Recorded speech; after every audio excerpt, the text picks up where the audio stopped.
Yes ma'am. Axial skeleton वो skeleton है जो कि आपके पास सेंट्रल मिड लाइन स्केलेटन है. It includes your skull, your vertebrae, your sternum. और एपेंडिकुलर स्केलेटन वो स्केलेटन है जो कि एक्सियल स्केलेटन से साइडों पे निकल रहा है टुवर्ड्स द जी. आर्म को हम ब्रेम भी कहते हैं. आर्म जो है first segment of the upper limb है, the most mobile part of the upper limb which works independent of the trunk. So trunk जो है वो जितने मर्जी मूव कर ले, लेकिन आर्म जो है वो ज्यादा मूव कर सकता है. Even when your trunk is fixed, your arm is moving. It extends between the shoulder and the elbow and is centered around the humerus. Shoulder और elbow को connect करता है and is centered around the humerus.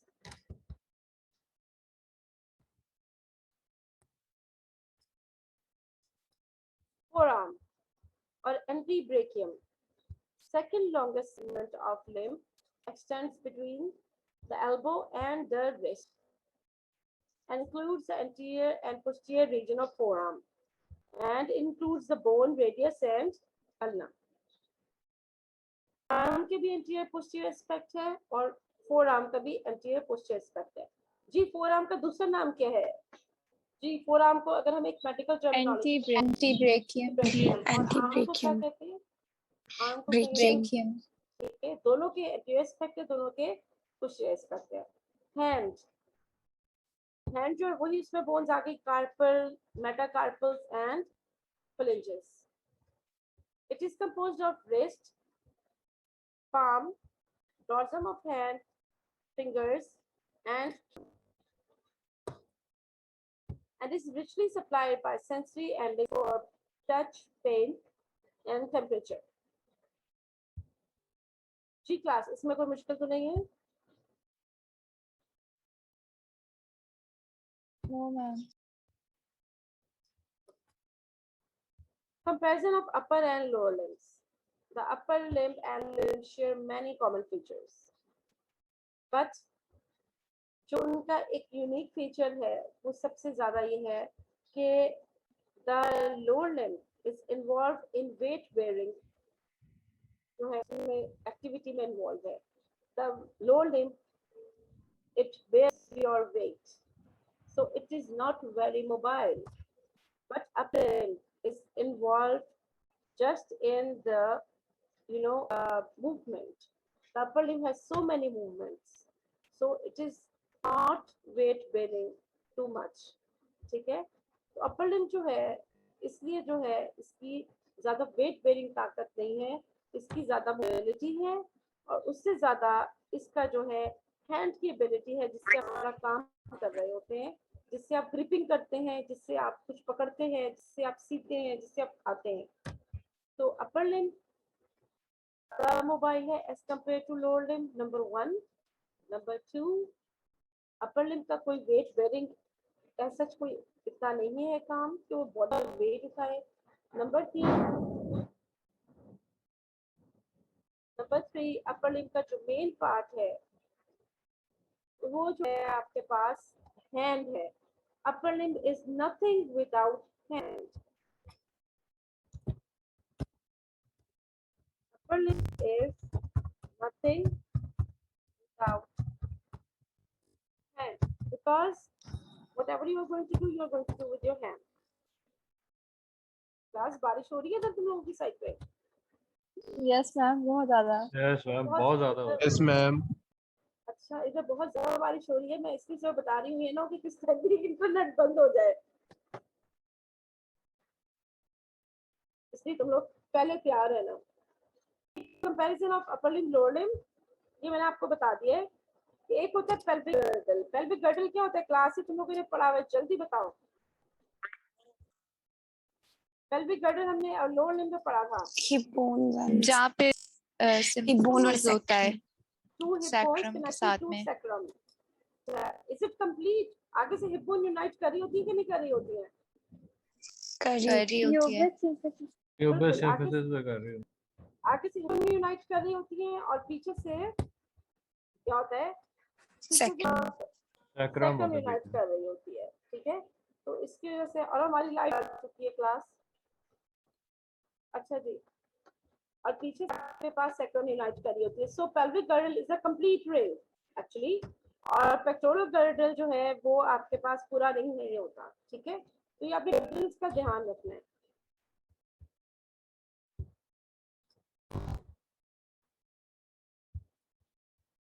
Pelvic girdle, the two sides are connected both anteriorly and posteriorly. So pelvic girdle is a complete ring. सारी ring है पूरी, ठीक है। और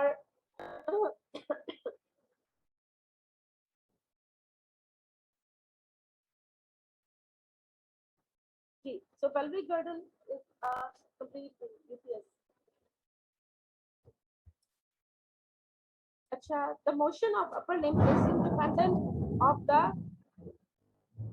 each other. So pelvic girdle is a complete ring. The pectoral girdle, however, is connected anteriorly to the sternum, but incomplete the scapula are not connected posteriorly.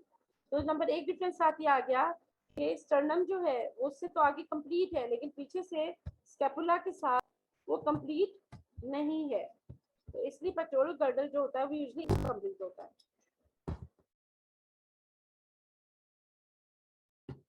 In both upper limb lower limbs, सबसे पहले जो हमारे पास proximal segment है, proximal segment है that is largest, यानी arm सबसे बड़ा,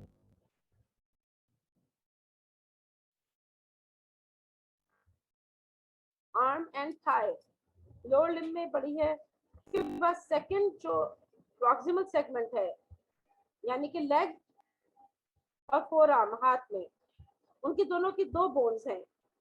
लेग में फिब्यूला और आपके पास टिबिया है, और आर्म आपके पास फोर आर्म में क्या आती है बोन, जल्दी बताइए। रेडियस तो ये भी सेम बात हो गई कि अगर लोअर लिम्ब की थाई बड़ी है तो अपर लिम्ब का आर्म बड़ा है, ठीक है। उसके बाद सेकंड जो आता है नंबर पे फोर आर्म में और लेग में, दोनों में दो दो बोन्स हैं। इसी तरह ही आप जब फुट में जाते हो या हैंड में जाते हो, उसमें भी इस तरह ही बोन्स है। अल्लाह ने बनाई कि सबसे पहले कार्पल्स हैंड में है, तो टार्सल फुट में है, फिर मेटाटार्सल्स आती है, फिर फ्लिंजेस आती है। The wrist and ankle have similar number of short bones. The wrist has 8 bones, the ankle has 7 bones. The digits of the upper limb, fingers and the thumb are most mobile parts of the upper limb.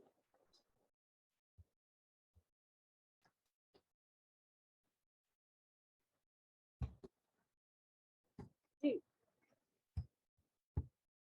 ये एक general आपके पास एक वो है। अगर मैं यहाँ पे सारा मसल्स चढ़ा दूँ, so this is the pectoral region.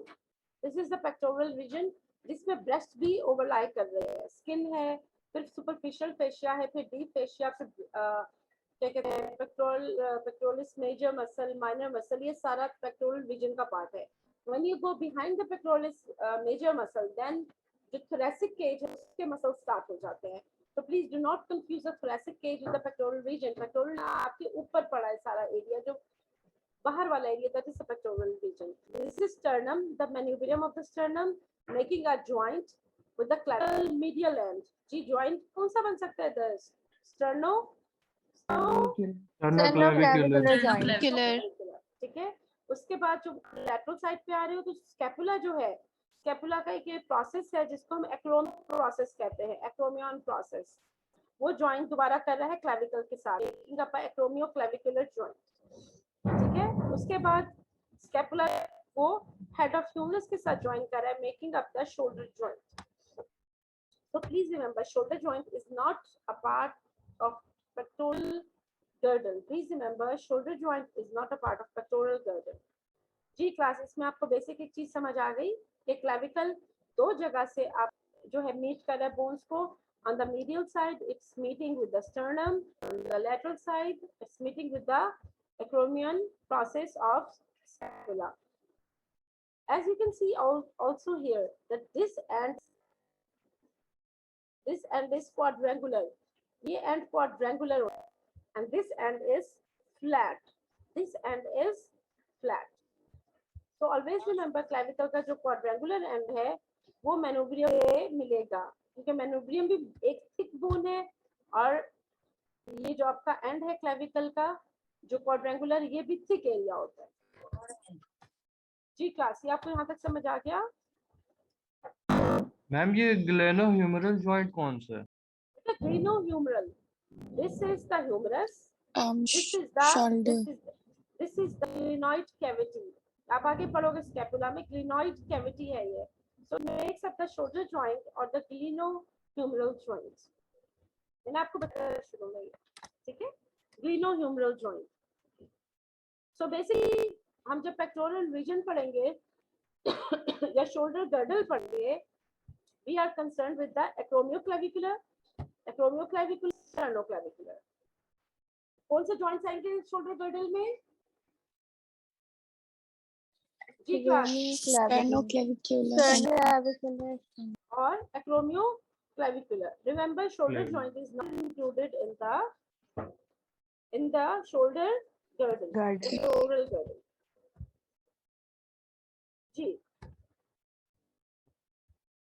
The pectoral girdle and the bones of the upper limb forms the superior appendicular skeleton. The pelvic girdle and the bones of the lower forms the inferior appendicular skeleton. तो पता चल गया? The superior skeleton articulates at the sternoclavicular joint, allowing great mobility. And then this skeleton, the clavicle and the scapula are supported by muscles that attach to the ribs, the sternum and the vertebra, making up a stable skeleton. ठीक है? Superior appendicular skeleton जो है आपके पास, जो lower limb है, sorry upper limb है, उसका clavicle और scapula एक्सियो अपेंडिकुलर मसल्स के थ्रू बड़े अच्छी तरीके से अटैच हुए होते हैं, आगे से स्टर्नम पे और रिब्स पे और पीछे से वर्टिब्रास पे। यानी क्लेविकल और स्कैपुला के मसल्स जो है ना, क्लेविकल जो है वो आगे जाएंगे, जाहिर बात है, वो स्टर्नम और रिब्स पे जाएंगे क्लेविकल के मसल, और स्टर्नम के मसल पीछे जाएंगे, सॉरी स्कैपुला के पीछे जाएंगे।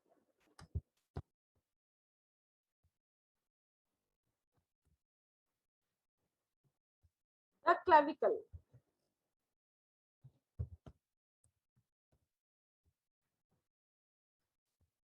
The clavicle or the collarbone connect the upper limb to the trunk. Number one, इसको हम कॉलर भी कहते हैं, गर्ल्स जानती होंगी इसको कॉर्ड बोन भी कहते हैं, ब्यूटी बोन भी कहते हैं।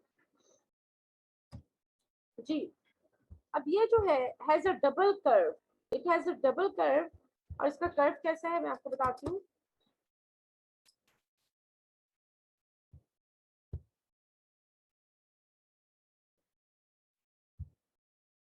ये देखिए, this is clavicle, this is the anterior aspect, this is the posterior aspect.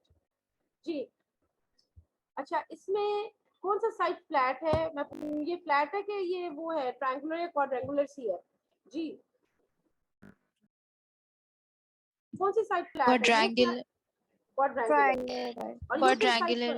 ये फिर कैसे? ये वाली फ्लैट है। तो फ्लैट वाली वो किसके साथ मिलेगी? मैंने क्या बताया था? स्कैपुला acromial प्रोसेस के साथ। और ये जो आपके पास थिक एरिया है, मेनोब्रियम, ये मेनोब्रियम sternum. सो अच्छा, अब इसमें ये एंटीरियर एंड है and this is posterior aspect. The clavicle is divided into two halves, the medial 2/3 and the lateral 1/3. Medial 2/3 and the lateral 1/3. So medial जो है, आपको क्या लग रहा है कि medial क्या है? कन्वेक्स है कि कनकेव है?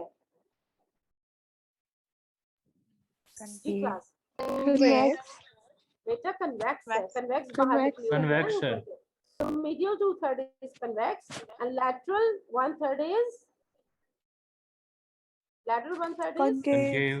concave। तो आपने ये बात याद रखनी, जब concave, आप हाथ में पकड़ोगे इसको तो आपने याद रखना है कि जो एंटीरियर एस्पेक्ट है, सबसे पहले आप उसको देखोगे कि राइट साइड कौन सी है, मीडियल साइड कौन सी है और लैटरल साइड कौन सी है। वो आपको मैंने कैसे बताया कि कैसे करोगे, लैटरल साइड कौन सी है और मीडियल साइड कौन सी है। कि medial side is thick quadrangular to quadrangular, articulate with the sternum and lateral is flat। ठीक है, एक बात होगी। flat, ठीक है, तो आप कौन सा पकड़ लोगे। फिर आप कहोगे मुझे समझ नहीं आ रही कि अब मीडियल साइड है वो कन्वेक्स है या लैटरल साइड कन्वेक्स है। तो आप देखोगे जो क्वाड्रेंगुलर है साइड उसको आप आगे की तरफ यूं लेके आओगे। सो this is convex, the medial side is convex 2/3 and the lateral 1/3 is concave on the anterior side। ठीक है, which is giving shape of the S to the clavicle। Superior side is smooth, the lower side has so many parts, so many grooves, so many ridges, so the upper part is smooth। ठीक है, आप इसका upper part बता दोगे, lower part बता दोगे, medial part बता दोगे, लैटरल पार्ट बता दोगे और उसके बाद आप बताओगे कि एंटीरियरली मीडियल साइड कन्वेक्स है और एंटीरियरली लैटरल साइड कनकेव है। जी क्लास, इसमें कोई मुश्किल मुझे बता दीजिए। जी class, shall we move forward? yes, Yes, ma'am. Okay, the shaft of a clavicle has double curve, जिसको अभी मैंने बताया कि S shape बन रहा है। ठीक है, S shape है। It has sternal end which is a large triangular या quadrangular, आप जो भी कहो, which articulates the sternum। The lateral half is concave, acromial lat है, articulates with the acromion of the scapula। The superior surface of the clavicle is just lying deep to the skin and a muscle which is called platysma, ये neck का muscle होता है platysma। So the and अभी आपको मैंने बताया कि superior surface है वो जरा smooth है, मैंने आपको भी बताया है। The inferior surface of the clavicle is rough because of the strong ligaments through which it joins to the sternum and scapula। ठीक है, तो inferior क्यों rough है बेटा, क्योंकि वहां पे strong ligaments लगे हुए हैं जो कि क्लेविकल को बाइंड कर रहे हैं आगे से रिब्स के साथ और पीछे से स्कैपुला के साथ। ठीक है, सुपीरियर सरफेस स्मूथ है, नीचे वाला आपके पास जो वो है। अच्छा, एक बहुत इंपॉर्टेंट लिगामेंट है, इसका नाम याद हो, द कोरैको क्लेविकुलर लिगामेंट। ठीक है, through which the upper limb is suspended to the clavicle। उसके बाद एक लिगामेंट है कोरैकोक्लेविकुलर लिगामेंट, इसके दो पार्ट्स आ जाते हैं। कोनॉइड, इसके दो पार्ट्स आते हैं। कोनॉइड ये मैं आपको ये भी दिखा देती हूँ।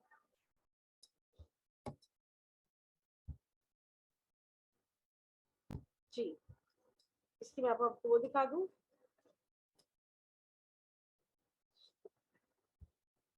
सबक्लेवियस मसल भी है और कोस्टोक्लेविकुलर लिगामेंट भी है। मैं आपको इसके अटैचमेंट दिखा दूं। अच्छा, ये बोन बनी हुई है, ये बोन का कुछ वो पार्ट है जो बोनी इंप्रेशन उन्होंने दिखाने की कोशिश की है। जी, इसमें से ये टर्नल एंड है, देखिए कितना थिक है, क्वाड्रेंगुलर या ट्रायंगुलर आप जो कह लो उसको, दिस आर फ्लैटेंड एंड। अच्छा, अब इसमें एक बात बताओ, ये वाला ऊपर पार्ट होगा सुपीरियर एस्पेक्ट की, ये वाला पार्ट होगा, जल्दी बताओ। ऊपर वाला ऊपर वाला कैसे पता चला? स्मूथ सरफेस है। स्मूथ सरफेस है। अच्छा, नीचे वाले में आप अब देखो क्या क्या है। नीचे वाले में आपके पास देखो कोस्टल ट्यूबरोसिटी है, फिर नीचे वाले में ये कितने सारे ऐसे इंप्रेशन से बने हुए हैं। ये कोनॉइड ट्यूबरकल है। ठीक है, कोनॉइड ट्यूबरकल है। यहाँ पे मीडियल पार्ट में सब क्लेवियस भी मसल अटैच होता है, सब क्लेवियस मसल अटैच है। मैं आपको आगे दिखाती हूँ इसकी अटैचमेंट्स। जी, सुपीरियर एस्पेक्ट है और इंफीरियर एस्पेक्ट है। जी, मीडियल कौन सा है? ये वाला मीडियल एंड है कि ये वाला मीडियल एंड है? ये कौन सा एंड है पहले ये बताओ। medial lateral and lateral flat ये मीडियल एंड है, ये मीडियल एंड है। ठीक है, अच्छा जी, अब आप इसकी ऊपर वाला हिस्सा देख रहे हो। ऊपर वाले हिस्से की अटैचमेंट बहुत आसान है। ठीक है, बहुत ज्यादा आसान है। अच्छा, अब इसमें अगर आप देखोगे तो ये अगर मीडियल एंड है, ये कनकेव एंटीरियरली हो रहा है, सो दिस इज द, आपके पास क्या है कि आपने इसको एंटीरियर एस्पेक्ट को आपने देखना है, ठीक है। अच्छा, इसमें एक चीज जो है मैं आपको बता दूं, थोड़ा सा जो गलत लिखी हुई है, ये एंटीरियर एस्पेक्ट है। एंटीरियर एस्पेक्ट है कि उसमें पेक मेजर अटैच है, पेक मेजर आगे का मसल है, so basically this is the anterior aspect, ठीक है। अच्छा, this is the anterior aspect. अब ये एंटीरियर मीडियल 2/3 और ये एंटीरियर लैटरल 1/3 है। अच्छा, अब अगर मीडियल 2/3 पे है, मीडियल 2/3 पे एंटीरियरली कौन सा मसल अटैच है, जो आगे आपका बहुत बड़ा मसल है, chest, pectoris major, pectoralis major. Major. Again बता रही हूँ, ये पोस्टीरियर नहीं है, ये एंटीरियर है और ये पोस्टीरियर पार्ट है, ठीक है, क्योंकि ये देखिए कन्वेक्स हो रही है ना, फॉरवर्ड, कन्वेक्स फॉरवर्ड हो रही है, तो this is the anterior part. So the medial 2/3, medial 2/3 पे एंटीरियर कौन सा है, पेक, पेक मेजर। मैम अच्छा, ये तो superior कन्वेक्स बन रही है, बेटा ये कन्वेक्स बन रही है, ये कन्वेक्स है, ये कन्वेक्स है बेटा, इंटीरियरली ये देखिए कनकेव है, ये कनकेव है बेटा, नहीं वो एंटीरियर ऑपोजिट गलत लिखी लिखी हुई है, है। ये गलत लिखी हुई है यहाँ पे, अब इसको छोड़ दो, अब इसको छोड़ दो, ये गलत है, ये आगे वाला साइड है, ये सारा आगे है और ये सारा पीछे है, ठीक है बेटा। अच्छा, आपके पास कौन सा आगे एंटीरियरली, कौन सा मीडियल 2/3, मीडियल 2/3 यहाँ तक है जी, तो मीडियल साइड पे कौन सा मसल अटैच है एंटीरियरली, जल्दी बताएं, मीडियल साइड पे pec pec major. Major, pec major, और सुपियरली, सुपियरली कौन सा मसल अटैच है, स्टर्नोक्लीडोमास्टोइड मसल स्टर्नोक्लीडोमास्टोइड।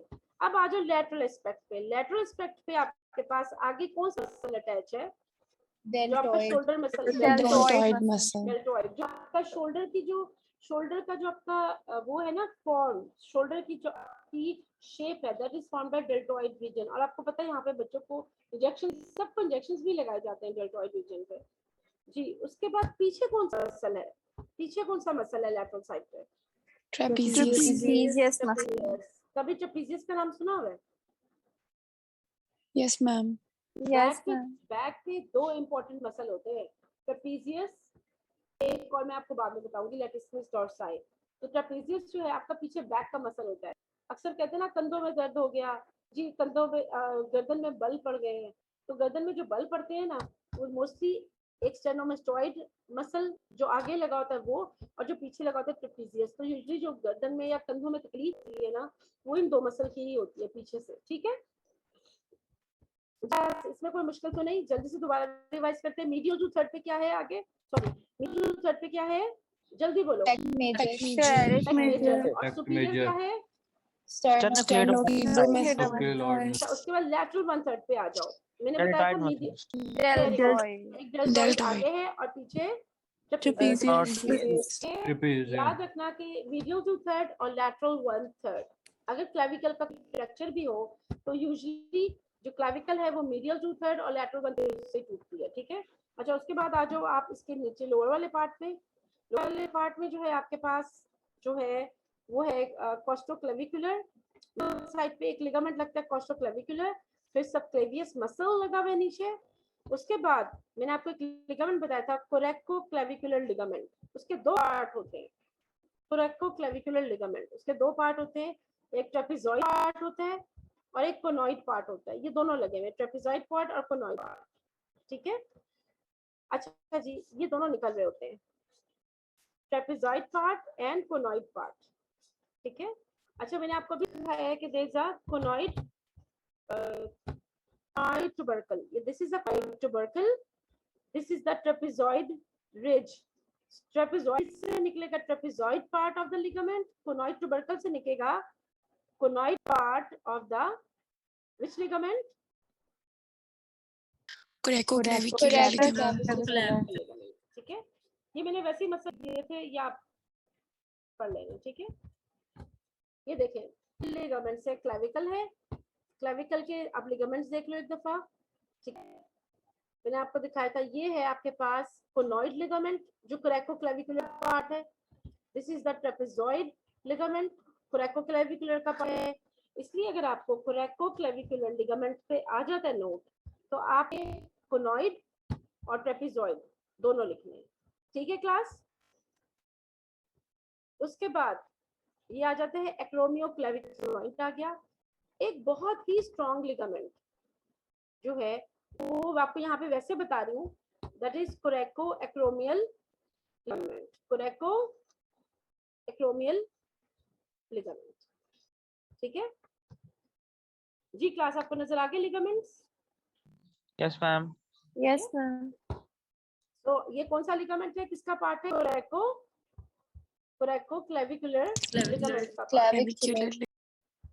ये कोरेको इसको इसलिए कहते हैं, this is the coracoid process, this is the coracoid process of scapula. तो कोरेको क्लेविकुलर। जी आगे चलते हैं जी। Fractures of clavicle, fall on outstretched hand like a fall from height may result a direct blow to the shoulder। मैंने आपको बताया था junction between 2/3 and lateral 1/3 is usually broken। ठीक है बेटा, junction between lateral 1/3 and medial 1/3 is broken। लेकिन यहाँ से बोन टूट जाएगी क्लेविकल, लेकिन एक ही वाला ligament, please right it down, ये जो एक्रोमियल लिगामेंट है, this is so strong, this is so strong कि क्लेविकल टूट जाएगी, लेकिन ये लिगामेंट्स होते हैं ये नहीं टूटते हैं। फ्रैक्चर्स ऑफ क्लेविकल, अब अगर फ्रैक्चर ऑफ क्लेविकल हो जाए तो क्या होगा? ठीक है जी, ये फ्रैक्चर ऑफ क्लेविकल हो गया। कहां से हुआ है? Medial 2/3 lateral. जी बेटा 1/3. 1/3. 1/3. ये कौन सा मसल जा रहा है जो ऊपर से जाता था? Steno Cleidomastoid. Cleidomastoid. ठीक, जब ये टूटेगा और ये पीछे से आ रहा है ट्रेपेजियस। ठीक है, अब क्या है कि जब ये टूटेगी तो जो स्टेनोमेस्टोइड है वो टूटे हुए पार्ट, मीडियल पार्ट को ऊपर खींच लेगा। जो ट्रेपेजियस है और शोल्डर जॉइंट बना हुआ है, अपर लिम्ब के वेट की वजह से वो क्या गिरेगा? ड्रूप कर जाएगा। ठीक है बच्चे, देखो ड्रूप कर गया ना, क्योंकि अपर लिम्ब का वेट कैरी हो रहा है लैटरल पार्ट से। तो क्या होगा कि ट्रेपेजियस अकेला नहीं संभाल पाएगा, due to the weight of lower limb the shoulder drops. जी क्लास, समझ आ गई? Due to the gravity, the shoulder drops because now the bone is broken. The trapezius cannot hold the bone, so the shoulder drops. Ma'am जो back major है वो नहीं support कर पाएगा नहीं upper major, limb? Back major का इससे कोई काम ही नहीं। आप देखो मेजर तो लगी ह्यूमरस पे रहा है और नीचे है, वो तो बहुत हल्का मसल है। उसने तो बेसिकली बैक मेजर काम करता है आर्म पे, उसका क्लेविकल काम कुछ नहीं है बेटा। जो आपके पास है ना मेजर, उसकी इंसर्शन है ना, आपका मसल काम करता है इंसर्शन पे ना, जहाँ पे इंसर्ट हुआ था उस जॉइंट को उठाता है। तो आपका जो बैक मेजर है ना बेसिकली वो आपके अगर काम करेगा तो आपके शोल्डर जॉइंट पे काम करता है, वो उसका क्लेविकल पे। मैम अभी हमने लिगामेंट पढ़ा, कोरेको एक्रोमियल लिगामेंट को। जी वो मैं ये बता रही थी, कोरेको एक्रोमियल लिगामेंट की इतना स्ट्रॉन्ग लिगामेंट है, आपको वैसे बता बार बार पूछा जाएगा। ठीक है, क्लेविकल पे 2 लिगामेंट्स हैं, मैंने भी आपको बताया क्लेविकल पे 2 लिगामेंट्स है, एक कोरेको, एक है कोरेको क्लेविकुलर, दूसरा है एक्रोमियो क्लेविकुलर, एक्रोमियो सॉरी कोरेको एक्रोमियल, ये 2 हैं। ठीक है, इसमें से ये वाला बहुत स्ट्रॉन्ग है, इतना स्ट्रॉन्ग है कि ये नहीं टूटता है अक्सर फ्रैक्चर में। ठीक है, शोल्डर जॉइंट को कुछ भी हो जाए वो सही रहता है। अच्छा आपको ये समझ आ गई कि humerus, scapula and the lateral fragment of clavicle shift down due to gravity। ठीक है, उसके बाद जो ट्रेपेजियस है वो नीचे गिर पड़ेगा, जो स्टेनोमेस्टोइड है वो उसको क्लेविकल को ऊपर उठा देगा। बैक मेजर जो है वो हाथ को मीडली मूव कर देगा। ये देखिए हाथ, ये हाथ आपका मीडली जा रहा है, इसका इस जगह से कोई ताल्लुक नहीं है। बैक मेजर हाथ पे, उस पे आर्म पे आपका मूवमेंट करता है। It's a flexor and medial rotator of arm। तो देखो ये बैक मेजर को अंदर खींच लेगा। जी क्या क्या तरीका होगा बेटा, क्या क्या होगा? नंबर 1 शोल्डर जॉइंट नीचे क्लेडोमास्टोइड ऊपर आ जाएगा और मीडियल 2/3 ऊपर चला जाएगा। लैटरल 1/3 नीचे गिर जाएगा because of the weight of the upper limb and the you know, a clavicle Shoulder will will नीचे गिरेगा, medially move बिल्कुल, करेगा. shoulder will drop and the Arm pacemaker medially move will करेगा. move the arm medially. ठीक है, ये समझ आ गई? अच्छा, clavicle is attached to the first rib by costoclavicular ligament. जो clavicle एक और जो है ligament है, that is costoclavicular ligament. ठीक है? अच्छा, ये बहुत इंपॉर्टेंट है, ये आपको पहले बताती हूँ. मैंने आपको कौन सा लिगामेंट सबसे स्ट्रांग बताया था, जल्दी बताओ. Coracoacromial ligament. Acromial. Coracoacromial ligaments. ठीक है, ठीक है. क्लेविकल में पहले बताओ कितने आ गए लिगामेंट्स. मैं आपको लिगामेंट्स बता रही हूँ. सबसे पहले कोरेको, sorry, ligament at ligaments of clavicle बताओ, जल्दी बताओ. Coracoacromial, कोरेको coracoaclavicular, नहीं, कोरेको Clavicular. क्लेविकुलर. जिसके कितने पार्ट हैं? two episode, parts. दो parts. Trapezius and conoid. ठीक है. अच्छा, उसके बाद नेक्स्ट कौन सा है? कॉस्टो क्लेविकुलर. इसको क्या ज्वाइन कर रहे हैं? First rib and clavicle. Clavicle. ठीक है. अच्छा, उसके बाद कोरेको जो हम बता रहे हैं ना, ये joint, this is not related to clavicle, this is related just to the scapula. ये स्कैपुला पे अटैच हो रहा है, ये स्कैपुला पे अटैच. ठीक है, ये स्कैपुला का कोराकॉइड प्रोसेस है and this is the acromion process, उस पे अटैच है.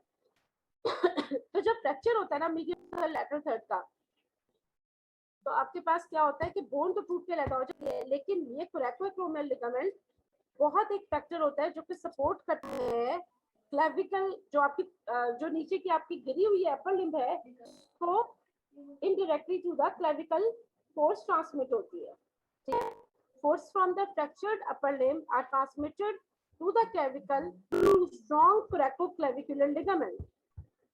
ठीक है, जब गिरता है ना, तो देखो यहाँ पे गिरा, तो स्कैपुला से आपके पास एक्रोमियोक्लेविकुलर जो लिगामेंट है, ये आपके पास फोर्सेस जो है ट्रांसफर करता है डायरेक्टली टू द क्लेविकल. ठीक है. अच्छा जी, उसके बाद आप आ जाओ, मैंने आपको पढ़ा जी. ये देखें, ये कौन सी बोन है? आगे वाली, ये टूटी हुई है. This is Clavicle. Clavicular. ठीक है.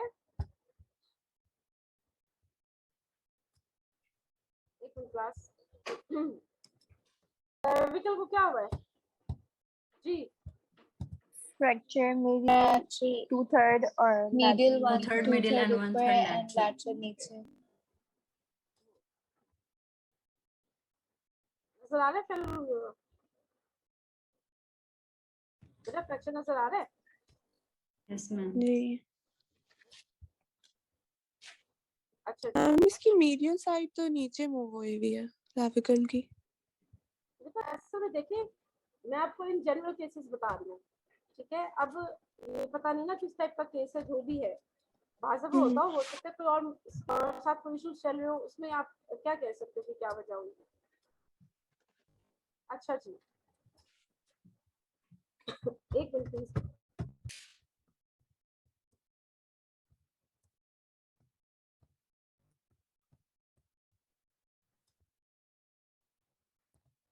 अच्छा जी, अब हम आते हैं अगले स्लाइड पे. जी, ये क्या है? वो क्या लग रहा है, क्या है ये?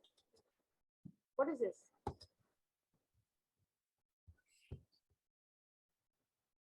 जी, क्लास क्या लग रहा है? कोई कीड़ा है क्या? दिस इज अ मैं कोई लकड़ी लग रही है. लकड़ी लग रही है. दिस इज टूट, एक छोटी टहनी है बेटा, एक छोटी सी टहनी है. ठीक है, तो ये देखो टूटी हुई है. क्या हुआ है इसको? टूटी हुई है. इसको मैं आपको बताती हूँ. ये देखो यहाँ से टूट गई है. तो दिस इज एक्चुअली, मैं आपको बताती हूँ एक minute, let me drop it.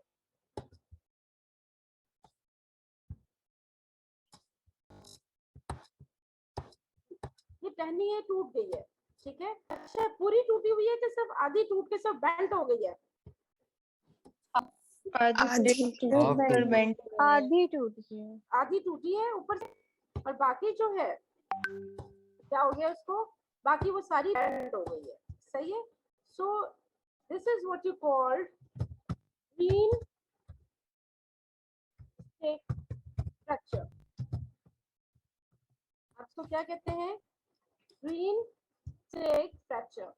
ये क्लेविकल का होता है, that clavicle bends in fractures in children but do not totally break। जी क्या होता है, इसको क्या कहते हैं? Green stick fracture. तो किसमें होता है बेटा ये? चिल्ड्रन। ये किसमें होता है ये? मैम चिल्ड्रन चिल्ड्रन में होता है, ठीक है। और यूजुअली ये क्या वजह, इसमें क्या होता है, इसमें क्या आप लिखोगे अगर मैं आपको ग्रीन स्टिक फ्रैक्चर दूंगी? Not totally broken. बेंड होता है मीडियल और लैटरल पार्ट में होगी। मीडियल लैटरल पार्ट में नहीं, मैं बच्चों की बात कर रही हूँ तो, कि बच्चों में होता है clavicle बच्चों में कौन से, अगर मेरा क्वेश्चन होगा कि बच्चों में कौन सा टाइप के फ्रैक्चर कॉमन है, तो आप क्या लिखोगे? Green Green stick. Green stick fracture जो है वो बच्चों में कॉमन है, ठीक है जी। क्लास अब मुझे, मैं सिर्फ एक क्वेश्चन छोटे करती हूँ। हमने क्लेविकल के बारे में तक क्या पढ़ा, ताकि हम इसके आगे से क्लिनिकल्स भी हमने देख लिया, पास आगे इसकी जब क्वेश्चन या थोड़ी सी ऑसिफिकेशन जो है वो ड्यू है, ठीक है। ऑसिफिकेशन साथ साथ में डाल रही हूँ। अच्छा जी जी, अब मुझे सबसे पहले ये बताइए कि आपके पास अगर क्या कहते हैं क्लेविकल पड़ी है, सबसे पहले आप उसको कैसे देखोगे कि वो मीडियल साइड है कि वो लैटरल साइड है, कैसे पता चलेगा? सबसे पहले बताओ मुझे। उसका मीडियल एंड जो होगा वो ट्रायंगुलर और फ्लैट और लैटरल एंड फ्लैट होगा। हाँ Middle concave. फ्लैट होगा, क्या होगा? लैटरल एंड कैसा होगा? बिल्कुल फ्लैट सा होगा, फ्लैट। ठीक है। उसके लिए आपको जो है वो क्या करना होगा कि आपने देखना है कि कौन सी साइड जो है वो बहुत ज्यादा आपको चौड़ी लग रही है। जो चौड़ी है वो किसके साथ मिल रही है? जो फ्लैट क्वाड्रेंगुलर है किसके साथ मिल रही है? जल्दी बताएं। मेनोब्रियम के साथ। और जो दूसरी है वो किसके साथ मिल रही है? Acromion process acromion process of scapula. Acromion process of scapula के साथ, ये बात हो गई। अच्छा उसके बाद मुझे बताइए कि आपके पास कैसे पता चलेगा कि सुपीरियर एंड कौन सा है और लैटरल एंड कौन सा है? Superior and smooth. Superior smooth होता है और रफ में ट्यूबिसिटीज होती हैं और रिजेस होती हैं। ठीक है सही है, ये भी आपको पता चला। अच्छा अब ये बताइए कि जो क्लेविकल है उसमें कौन सी साइड आपके पास जो है जो आपके पास लैटरल साइड है वो क्या जॉइंट बना रही है? एक्रोमियो क्लेविकुलर। एक्रोमियो। तो क्लेविकल के कितने जॉइंट्स बन रहे हैं? क्लेविकल के कितने जॉइंट्स? टोटल 2। एक कोस्टो क्लेविकुलर है, एक एक्रोमियो क्लेविकुलर है। Sterno clavicular. Yes, ma'am. ठीक है Yes, ma'am. स्टर्नो क्लेविकुलर है वो एक्रोमियो नहीं। अच्छा जी, उसके बाद आपके पास लिगामेंट, मैंने आपको बताया था, लिगामेंट्स मुझे बताएं। कोरेको क्लेविकुलर एंड कोस्टो क्लेविकुलर। को एक्रोमाइल। नहीं, आपने मुझे लिगामेंट्स बताने हैं कि उसके कौन से लिगामेंट्स हैं। मैंने आपको 2 लिगामेंट्स बताए थे, कोस्टोक्लेविकुलर और स्टर्नोक्लेविकुलर। कोस्टोक्लेविकुलर क्या कर रहा है? फर्स्ट रिब और क्लेविकल। और क्लेविकल को कर रहा है, ठीक है। क्या ये जॉइंट बहुत मोबाइल होगा? नो प्राइमरी होता है। ये पहला लिगामेंट इतना मोबाइल है। जो ज्यादा लिगामेंट जो वेट बेरिंग है वो कौन सा है, जिसके मैंने 2 पार्ट्स भी बताए थे, जैसे वो बताइए। कोरेको क्लेविकुलर। कितने पार्ट्स हैं? 2 parts, trapezius and conoid. Trapezius and Conoid. Conoid. अच्छा जी, अब इसके आते हैं हम अच्छा इसमें हाँ ट्रेपेजॉइड बाहर की तरफ होता है, कोनॉइड आपका अंदर की तरफ होता है, ठीक है। बेटा मुझे सब 1-2 मिनट दीजिए, classes gives me 2 minutes.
Class में सिर्फ 1 मिनट दीजिएगा प्लीज, मैं सिर्फ वो इसकी ऑसिफिकेशन का थोड़ा सा डाल दूं, क्योंकि एंड नहीं जाता।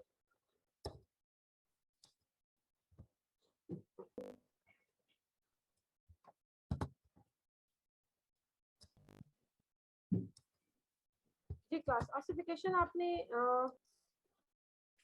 क्लेविकल की जो है वो अपने कीनन जोनस की आपको ऑसिफिकेशन की टाइप्स पता है, मैंने शायद पढ़ाया भी था। तो जनरल एनाटॉमी में भी जब बोन्स पढ़ी होंगी तो आप लोगों ने जरूर पढ़ा होगा कि Primary, secondary. प्राइमरी सेकेंडरी होती है, प्राइमरी सेकेंडरी होती है। लेकिन प्राइमरी सेकेंडरी तो होती है, लेकिन एक चीज होती है इसमें जरूरी कि कार्टिलेजिनस है या इंट्रा मेम्ब्रेनस। कार्टिलेजिनस का मतलब क्या होता है?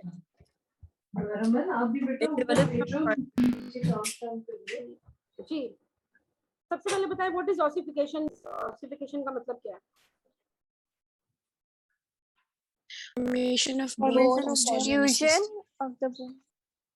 जी Formation of the bone formation of bone is osteogenesis. Called, बिल्कुल ossification is formation of bone, ठीक है। अच्छा उसके बाद ये दो होती है, एक होती है बेटा इंट्रा मेम्ब्रेनस की और एक इंट्रा कार्टिलेजिनस की। जी जल्दी से इसके बारे में मुझे कोई बताए, इंट्रा मेम्ब्रेनस ऑसिफिकेशन क्या है? प्राइमरी इसको कहते जो ना बेटा, एम्ब्रियोनिक ना, मेसेनकाइम ना, के ना, ना। मेम्ब्रेनस शीट से बनती है, नहीं और बेटा, मैम शीट्स कार्टिलेजिनस होती है जो Exactly, कार्टिलेज के बाद में। लाइन कार्टिलेज का एक मॉडल बनता है एंड देन उसके exactly, you're so true, ठीक है। सबसे पहले क्या होता है कि आ रही हूँ 10 मिनट में। हाँ, पानी है। अच्छा अब इसमें ये होता है बेटा कि दो टाइप्स की ऑसिफिकेशन होती है, इंट्रा मेम्ब्रेनस और वैसे मैं लिख रही हूँ and intra cartilaginous. Intra cartilaginous मैंने सिर्फ नाम लिखा आपको बताने के लिए। इंट्रा मेम्ब्रेनस ऑसिफिकेशन वो होती है जिसमें एक मेम्ब्रेन सी बनती है टिश्यू, जिस तरह बच्चों ने बोला कि वो उसकी शीट होती है, कनेक्टिव टिश्यू शीट होती है, और उसके अंदर होती है ना बोन फॉर्मेशन जो है वो शुरू हो जाती है, ठीक है। और ये उस जगह पे होती है जहाँ पे हमें डायरेक्ट अल्लाह ने सबसे पहले जो ग्रोइंग बेबी है उसके अंदर बोन्स जो बनानी हो, जो डायरेक्ट सपोर्ट कर सके चीजों को, जहाँ पे डायरेक्ट प्रोटेक्शन की जरूरत होती है। Those bones they grow under intramembranous ossification that from a sheath or from a connective tissue sheath a direct bone is being, ठीक है। अब ये कहाँ पे हो सकती है? अब अगर आप जहन में अकल इस्तेमाल कर रहे हो तो आपको क्या लगता है कि क्लेविकल तो हमने बता दी कि प्राइमरी इंट्रामेम्ब्रेनस ऑसिफिकेशन है, इसके अलावा बेटा और कहाँ पे हो सकती है? अगर मैंने प्रोटेक्शन का नाम लिया जल्दी बोलो। लोअर लिम्ब में हो सकती है, क्या लोअर लिम्ब में प्रोटेक्शन की क्या जरूरत है? रिब Skull में लेकिन उसमें भी तो प्राइमरी ऑसिफिकेशन बेटा होती है। skull because when growing fetus immediately needs protection for its brain, ठीक है, वर्टिब्रा भी हो सकता है। नहीं बेटा वर्टिब्रा नहीं होता, हार्ट वर्टिब्रा के लिए नहीं चाहिए थी। सबसे पहले ब्रेन है, ब्रेन की गिर ने जो स्कल बनाई है ना, that is through the intramembranous ossification. अच्छा, आपको ये समझ आ गया इंट्रामेम्ब्रेनस क्या है? Membrane and then it directly forms the bone. Intracartilaginous में होता है, एक थर्ड स्टेप आ जाता है, that from the connective tissue instead of a bone, सबसे पहले एक कार्टिलेज मॉडल फॉर्म होता है, और वो कार्टिलेज मॉडल में जो होते हैं वो ऑस्टियोब्लास्ट आते हैं और वो फिर बोन फॉर्म करते हैं। तो इसमें 3 स्टेप आ जाता है। It is a slow one process, और ये कोई इमीडिएट प्रोसेस नहीं होता। ये जो है ये मोस्टली जो बोन्स है हमारे बॉडी की, that are through the intra cartilaginous ossification. जी आपको ये भी समझ आ गई बेटा? तो आप जब क्लेविकल के बारे में लिखोगे तो सबसे पहले आप पॉइंट क्या दोगे इसका, जो मैंने आपको बताया है सबसे इंपॉर्टेंट पॉइंट क्या लिखोगे बेटा? इंट्रामेम्ब्रेनस बोन।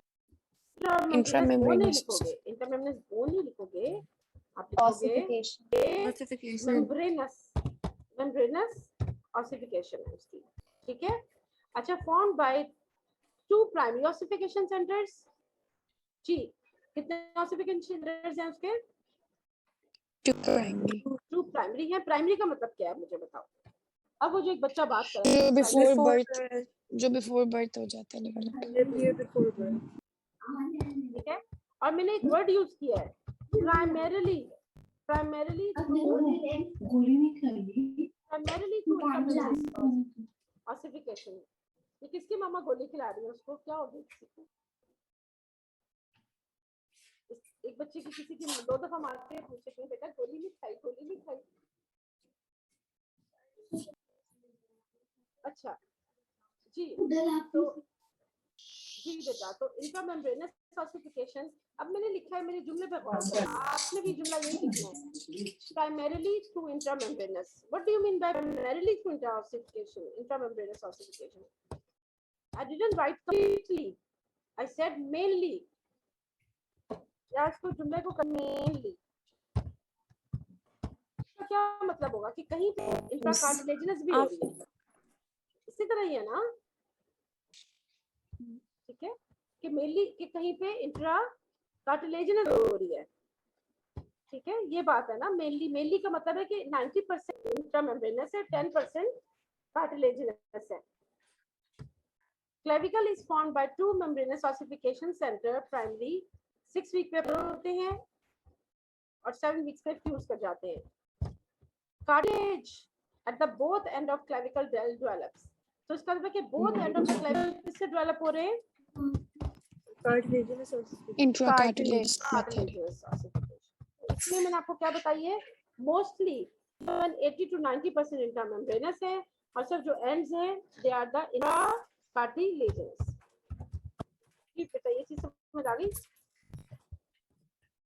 ठीक है जी। अच्छा, प्राइमरी ऑसिफिकेशन सेंटर्स जो आपको मैंने बताए थे, प्राइमरी ऑसिफिकेशन सेंटर्स ये हैं 2 शाफ्ट पे। ठीक है, शाफ्ट पे प्राइमरी ऑसिफिकेशन सेंटर है, और एंड पे है जो है वो साइड पे स्टर्नल एंड पे है सेकेंडरी ऑसिफिकेशन सेंटर। ठीक है बेटा, आपके पास 3 सेंटर ऑफ ऑसिफिकेशन आ गए। आपने ये लिखने हैं और आपने बताना है कि इंट्रामेम्ब्रेनस ऑसिफिकेशन ही है, और लेकिन एंड्स पे क्लेविकल इंट्राकार्टिलेजिनस ऑसिफिकेशन से बनती है। ठीक है बेटा, क्लियर हो गई?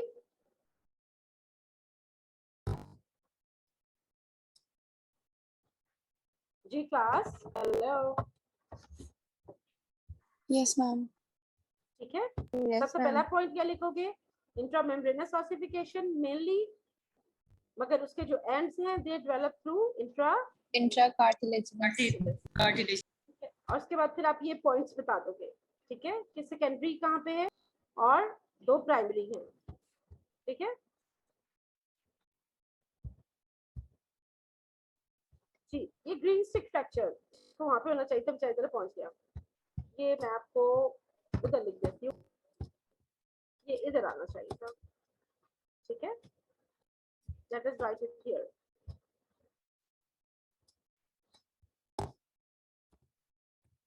जी, अब structure of clavicle is often incomplete in younger children. That is called brainstem fracture. The one side of bone is broken and the other side is bent. यानी एक साइड से टूट गई, दूसरी साइड से मुड़ जाती है. This fracture is so named because the bone do not separate and the bone resembles a tree branch that has been sharply bent but not disconnected. Bent हो गई sharply और टूट भी गई है लेकिन अलग दोनों नहीं हुए.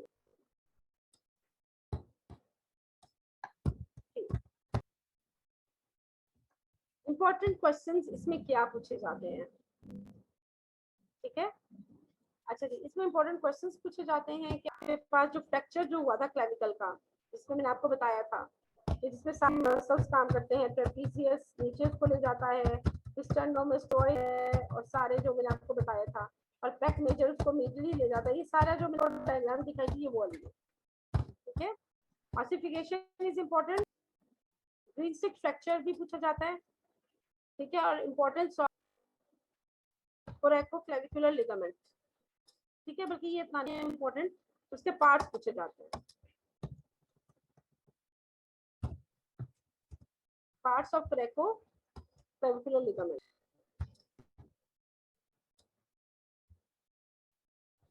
जी, the bone of the upper limb that primarily ossifies from the clavicle.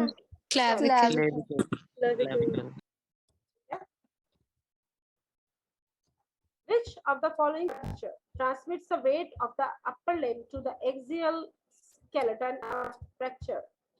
कौन सा लिगामेंट था जो मैंने बताया था? बहुत स्ट्रॉन्ग लिगामेंट है. एक्रोमियोक्लेविकुलर. ठीक है, ये टूट नहीं सॉरी, एक्रोमियोक्लेविकुलर नहीं बेटा, है नहीं. एक मिनट इसमें मैंने वो मैम पीछे कुछ और लिखा था, पीछे कोरैकोक्लेविकुलर नहीं कह रहे वो. हाँ, कोरैकोक्लेविकुलर कोरैकोक्लेविकुलर. वेरी गुड, ठीक है. कोरैकोक्लेविकुलर हम यहाँ पे लिखते हैं. कोरैकोक्लेविकुलर नहीं, कोरैकोएक्रोमियल. ऊपर लिखा हुआ है. ये इनडायरेक्टली ये करता है. मैंने आपको दिखाया था, ये मैंने आपको बताती हूँ इस स्लाइड में भी. Forces from the upper limb are transmitted to the clavicle through strong कोरैकोक्लेविकुलर लिखा है. सॉरी, कोरैकोक्लेविकुलर है. ठीक है. कोरैकोक्लेविकुलर लिगामेंट सही था, उसका यही आंसर है. कोरैकोक्लेविकुलर, ठीक है. अच्छा, ये उसके हैं. Which of the bone is most likely to be fractured after fall in outstretched hand? ये कौन सी है? क्लेविकल. ठीक है, जब आप गिरते हो, आप हाथ यूं फैला देते हो तो आपके पास क्लेविकल फ्रैक्चर होती है. हालांकि चोट हाथ में लग रही है लेकिन आपका ब्लो जो होता है ना, that is transmitted to the clavicle. Which muscle is attached to the anterior aspect of lateral one third of clavicle? Lateral. deltoid. Deltoid attached. अगर मैं इसी को क्वेश्चन कर दूं, medial two third of the clavicle. pectoralis major. मैं इसी को ही कर दूं, posterior aspect of lateral one third of Trapezius. और अगर मैं कहूं कि which muscle is attached to the superior aspect of clavicle? sternocleidomastoid. जी, ठीक है जी. क्लास आपको क्लेविकल का पता चल गया, समझ आ गई? Yes ma'am. इसमें कोई प्रॉब्लम नहीं आपको? ठीक है. ऑसिफिकेशन आपने बहुत ज़रूरत, ऑसिफिकेशन बहुत पूछी जाती है. ठीक है, आपने बेशक पढ़ लो. अब ना बीडी में अक्सर दी होती है, अच्छी ऑसिफिकेशन अच्छी दी होती है, आप बेशक वहां से देख लो जितना भी है. लेकिन मतलब दूसरी बात, मैं आपसे ना इम्पोर्टेंट क्वेश्चंस तो मैंने आपको बता दिए. प्लीज ये इंपॉर्टेंट क्वेश्चंस जो मैंने आपको बताए हैं, मैं हर टॉपिक के एंड पे दूंगी इंशाल्लाह. ये आपने ना ये साथ साथ बेटा छोड़ने नहीं है. ये इनमें से अगर क्लिनिकल का क्वेश्चन आएगा ना तो पार्ट एंड रोल, ठीक है. अगर कोई आता है ना तो ये इसमें से ही जो क्वेश्चंस हैं ये आपके बनेंगे. अगर मैं आपको क्लेविकल का कोई क्वेश्चन देती हूँ, अटैचमेंट्स तो क्योंकि वाइवा में भी पूछे जा सकते हैं ना ज्यादा. तो ये बेटा इम्पोर्टेंस जो आपकी है वो ही आती है। जो यूजुअली बोन्स की जो अटैचमेंट होती है ना बेटा, वो एससीक्यू में नहीं पूछी जाती है, वो यूजुअली आपको एमसीक्यू में पूछी जाती है, जिसका मैंने अभी आपको पूछी है। हाँ, ये जरूर हो सकता है जब आप एक पूरा रीजन पढ़ लेते हैं तो मैं आपको एक पूरे रीजन के मसल जरूर दे सकती हूँ कि बेटा write down the muscles of the anterior compartment of arm in a tabulated form. लेकिन यूजुअली बोन से मसल हम नहीं पूछते कि जी क्लेविकल के मसल अटैचमेंट बता दें, 3 नंबर का एससीक्यू, ये यूजुअली एससीक्यू में नहीं आता जी। थोड़ा क्लास इसमें कोई मसला आपको, कोई चीज पूछनी हो तो? मैम जी बेटा। मैम वो जो आपने हैंड और क्लेविकल की बात बताई वो दोबारा बताइए। बेटा जब आपके हैंड को कोई चोट लगती है, जब अल्लाह ना करे if somebody falls on the ground, तो बेटा वो क्या करते हैं, वो हाथ को फैला लेते हैं आगे या अपने साइडों पे जहाँ पे भी होता है, जिस तरफ गिरा होता है, हाथों को फ्रंट फैला के उस हाथ सपोर्ट करते हैं अपने आप को। उसी तरह ही है ना, जब वो गिर रहा है तो उसके लोअर लिम्ब तो उसका काम ही नहीं फिलहाल साइड पे कर रहा, तो वो अपने हाथों से अपने आप को, अपनी सर को, फेस को गिरने से बचाता है कि वो नीचे हिट ना हो। इसी तरह ही है ना, हाथ जोड़ लेता है। Yes ma'am. तो जब वो हाथों पे एकदम से गिरता है ना, तो आपके पास जो फोर्स ऑफ ट्रांसमिशन जो है ना, आपकी कार्पल बोन से आपकी रेडियस अला, फिर आपकी ह्यूमरस, और ह्यूमरस से स्कैपुला, और स्कैपुला से आपके आगे फॉरेन क्लेविकुलर लिगामेंट से आपकी क्लेविकल तक चली जाती है।